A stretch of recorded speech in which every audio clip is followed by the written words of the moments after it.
exactly what I'm going to say, but I'm going to surrender and I'm going to let God work through me. And that message became a part of what I'm getting ready to tell you, is that sometimes when we try to plan our lives, when we let the ego drive us and everything has to be a certain way, and we're supposed to buy our car on this date, and by this age we're supposed to have a huge house, and by this age we're supposed to be married with kids. And when we put these ideas onto our life and say that we're not who we're supposed to be, we haven't met these ideas that really has come to us from society and isn't even really what we truly desire, then we can get off path. But when we just say, okay, that's it, I surrender, I'm going to allow myself to live from this stream of energy that comes through me, that is a part of me, I'm just going to flow with it. And I don't have to be able to analyze it, understand it, and always know what's in front of me if I'm living in alignment with 100% faith that everything is going to be the way it is. When we plug in to source, when we plug into that bigger part of ourselves and let that part of ourselves drive us, then we can't, then there's no way that we could be going in the wrong direction. But it's when we start second guessing ourselves. It's when we start saying, hey, hi, Molly. It's when we start saying, judging ourselves and telling ourselves we're not good enough and telling ourselves that we should be somewhere that we're not, when we start to make the wrong decisions, because we start making decisions based off of fear. And at that point, we lose ourselves and we start to become confused. But the truth is, when we start to get confused, when we start to feel lost, that's actually a good thing. Becoming lost is your soul's way of creating space for you to come home. Do you understand? So, but of course, our personality is going to try to understand that. Our personality, our ego self, is going to try to analyze that and feel like I'm going nowhere. There's nothing out there for me. I don't know who I am. I don't know what I'm supposed to be doing. I still haven't achieved or accomplished this, and this. But there comes a point when we just have to surrender. And when we surrender,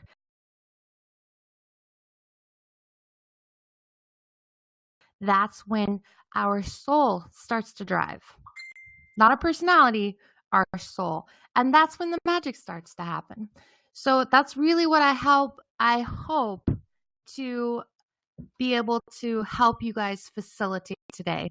And because Andrea and I are doing this class together, I usually let everybody introduce themselves, and I'm sorry that I'm not going to do that today, but please do feel free to jump in if you have a question. Feel free to say whatever you want to say in the chat, and if we have time, we'll definitely give you guys a chance to talk in the mic. Okay, so give me just a second. So I wanted to start with the cycles of change. And as I pray and get in alignment and become a vehicle for spirit to work through me, for our angels and guides to work through me, the metaphors that I started to get was how when we first came into this world, we knew exactly who we were, because we were, in the purest form, an aspect of God. And it wasn't until we started to become conditioned over time that we started to lose that. And we started to lose who we are, the sense of divinity from within us. And over time, as our personalities started to develop, we lost that connection to the golden Buddha within.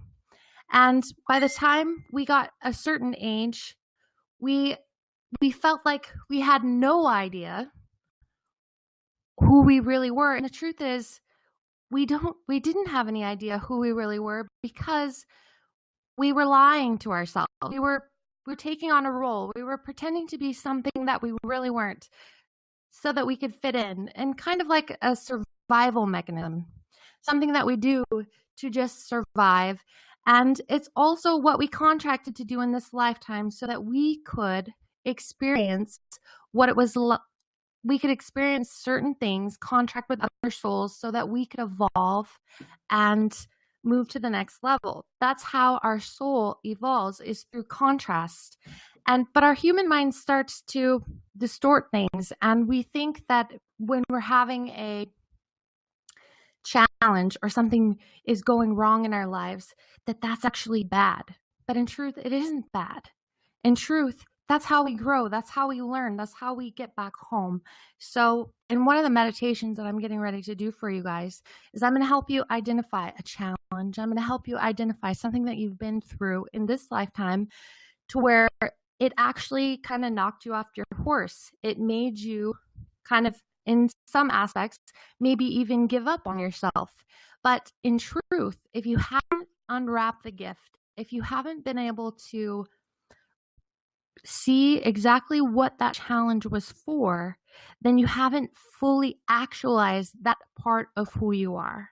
And when you can do that, when you can unwrap the gift, when you can then internalize why that thing happened to you.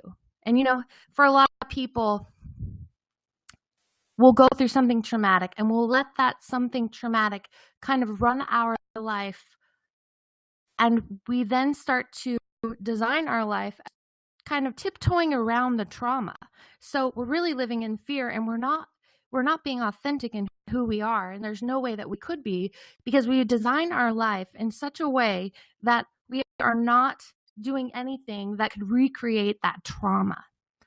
And so Spirit's coming through loud and clear, the saying that today we're going to address that. We're going to address any areas of our life in which we are kind of sidestepping and not moving forward in life so that we can avoid, a wound, so that we can avoid getting hurt again.